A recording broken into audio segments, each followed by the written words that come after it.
Саламатсыздар ма оқушылар? Бүгін сіздерді 5 классқа арналған жаратылыстану онлайн сабағында көргеніме өте қуаныштымын. Ендеше сабағымызға кірісейік. Өткен сабақты еске түсіру мақсатында мынадай сұрақтарға жауап берейік. Экожүйе тіршілігінде қандай факторлар әсер етеді? Өсімдіктердің өсуін анықтайтын абиотикалық факторларды атаңыз. Адам әсерінен қоршаған орта қалай өзгеріске түседі? Жақсы, жарайсыздар. Экранда көрсетілген суретке қарай отыра, сіздер қандай ой тұжырымдайсыздар? Нені байқауға болады?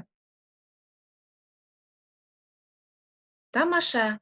Бұл суреттен көзге көрінбейтін микроағзалардың байқауға болады. Яғни біз достарымызбен амандасқан кезде, ойнағанда, жүрген кезде, яғни біздің айналамызда көптеген көзге көрінбейтін ағзалардың бар екенін байқамаймыз. Олар тек қана микроскоппен қараған кезде ғана көзге көрінеді.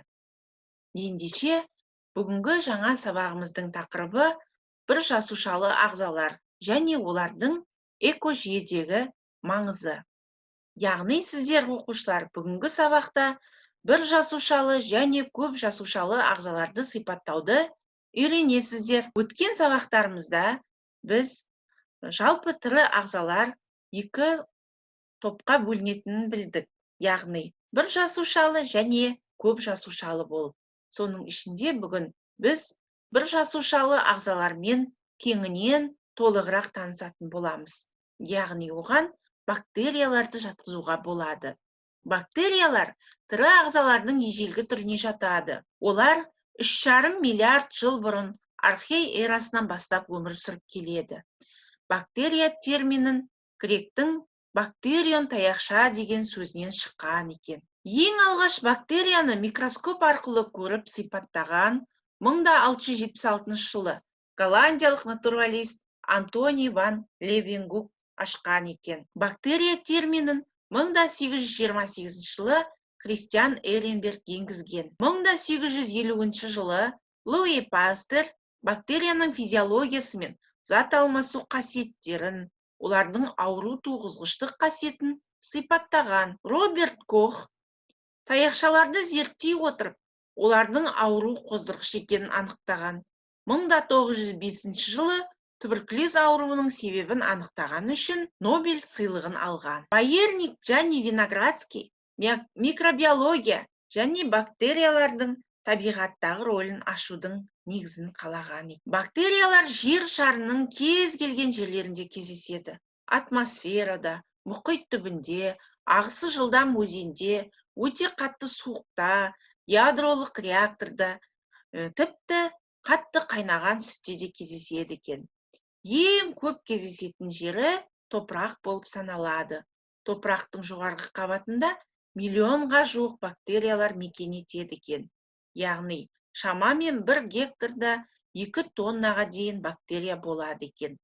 Бактериялар сонымен бірге өсімдіктер, жануарлар, тіпті адамның денесінде де паразиттік жолдармен тіршілік етеді. Бейнебаянға назар аударайық. Бактерия жасушалары әртүрлі пішінге енеді. Кок, таяқша, кок таяқшалары, вибрион, спирохета, спирила. Коктар жұптасып, диплококтар түзеді, немесе түзу бойымен бірігіп, стрептококтар түзеді. Сонымен қатар олар ретсіз топтасу арқылы стафилококтар түзе алады, және микрококтар деп аталатын дұрыс текше пішінін құрайды.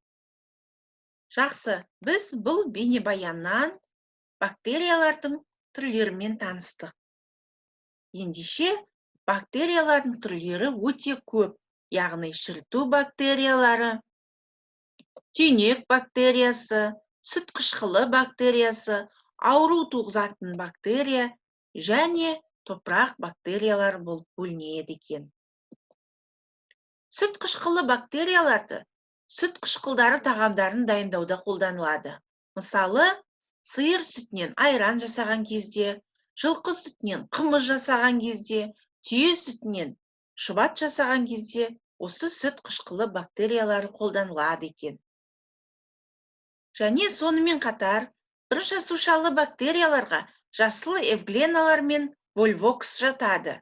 Жасыл эвглена амеба мен арцелладан тұрады. Ал вольвокске кірпікшелі кебіщені жатқызуға болады. Кейбір қарапайымдар, мысалыға амеба, дене пішіні тұрақсыз болып келеді. Кейбіреулерінің тығыз қабықшасы болғандықтан тұрақты пішіні болады. Ал кейбіреулері қатты бақалшақты болып келеді. Қарапайымдар әртүрлі жолмен қозғалады. Амебалар жалған аяқтарымен, жасыл эвглена талшығы арқылы қозғалады. Кірпікшелі кебіше өзінің кірпікшелері арқылы қозғалады екен. Сувойкалар бекініп тіршілік етеді. Қарапайымдардың барлығы дайын органикалық заттармен қоректенеді. Қоректі әртүрлі тәсілдермен алады. Яғни кейбіреулері бір жасушалы балдырлармен жалған аяқтар арқылы қоректенеді. Жыртқыштары өздерінен ұсақ қарапайымдармен қоректенеді. Қарапайым паразит жәндіктер иесінің есебінен тіршілік етеді. Оларға мысалы айтатын болсақ, кенені, құрттарды жатқызуға болады. Қоректену тәсілі бойынша жасыл эвглена бөтен қарапайымдарға қарағанда өте ерекшеленеді. Оның цитоплазмасында хлоропласттар болғандықтан, жарықта жасыл өсімдіктер тәрізді бейорганикалық заттардан органикалық заттар синтездеп қоректенеді. Ал қараңғыда суда еріген органикалық заттармен қоректенеді. Тыныс алуына қарай, суда еріген оттегімен жасуша цитоплазмасына қабықша арқылы өтеді. Оттегі әсерінен күрделі органикалық заттар арқылы жай заттарға ыдырайды. Қуат бөлініп шығады, ағзаның тіршілік әрекетіне жұмсалады. Сонымен қатар, бір жасушалы ағзалар зиянды қалдық заттарын қалай сыртқа шығарады екен? Яғни, жиырылғыш бакульдер арқылы шығарады. Бакульдер зиянды қалдық заттардың ерітіндісінен жиналады. Бакуль толған соң жасуша жарғақшасына жылжып келеді де жиырылады. Сол арқылы ішіндегі ерітінділері сыртқа шығады екен. Бір жасушалы ағзалар жынысты және жыныссыз жолмен көбейеді. Қарапайымдылардың табиғаттағы және адам өміріндегі маңызы қандай? Біріншіден, жануарлар үшін бір жасушалы ағзалар қорек болып табылады. Екіншіден, тау жыныстарының түзілуіне қатысады екен. Бор, әктас, кремнийдің түзілуіне қатысады. Және үшіншіден, адамның өмірінде түрлі қауіпті аурулар туғызады. Оның ішінде ұйқы ауруын, дизентерия, лишмания сияқты ауруларды туғызуына қатысады екен. Сонымен қатар, саңырауқұлақтардың ішінде де бір жасушалы және көп жасушалы болып саңырауқұлақтар екіге бөлінеді екен. Бір жасушалы саңырауқұлақтарға ашытқы манағы айтып кеткен және зең саңырауқұлағын жатқызуға болады.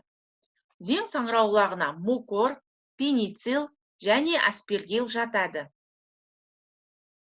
Көп жасушалы саңырауқұлақтарға жеуге жарамды саңырауқұлақтар, улы саңырауқұлақтар және паразит саңырауқұлақтарды жатқызамыз. Ашытқы саңырауқұлағы бір жасушалы саңырауқұлақ. Бір жасушадан тұрады, жіпшелері болмайды.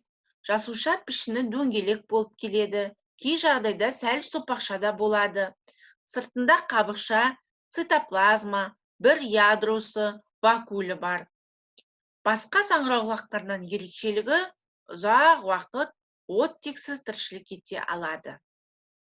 Ашытқы саңырауқұлағын көбіне көп нан ашыту кезінде қолдануға болады.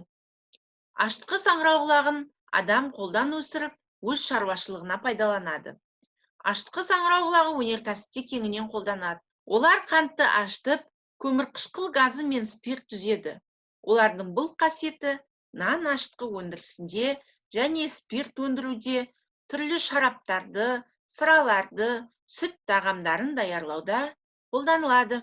Ақзең мукор саңырауқұлағы. Зең саңырауқұлақтарын тағамда, өсімдік қалдықтарында, үйдің қабырғаларында жабысып, көкөністе, тағы да басқа жерлерде өсіп дамиды. Органикалық қалдықтарды ыдырату, шіріту және зат алмасу процесіне қатысады. Зең саңырауқұлақтары табиғатта кең таралған. Кез келген тіршілік ортасынан кездестіруге болады. Олардың кейбір түрінен адамға қажетті заттар, витаминдер, антибиотиктер, органикалық қышқылдар алынады. Бүгінгі сабағымыз сіздерге түсінікті болса, тапсырмалар орындайық. Бірінші тапсырма. Тірек сызбаны толтырыңыз. Бір жасушалы ағзалардың ең басты қандай ерекшеліктері бар? Екінші тапсырма. Төменде берілген кестеге әрбір түрге тән органоидтар кездесетін болса, оның тұсына қосу белгісін, ал органоид сол түрдің жасушасында кездеспейтін болса, тұсына алу белгісін қойып орындаймыз. Яғни органоидтар және 3 бір жасушалы ағзалар берілген.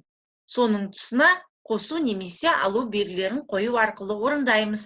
Жақсы, бүгінгі сабаққа оқушылар жақсы қатыстыңыздар.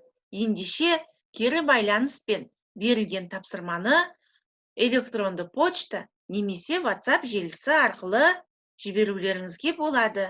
Сабаққа қатысқандарыңызға көп рахмет. Сау болыңыздар.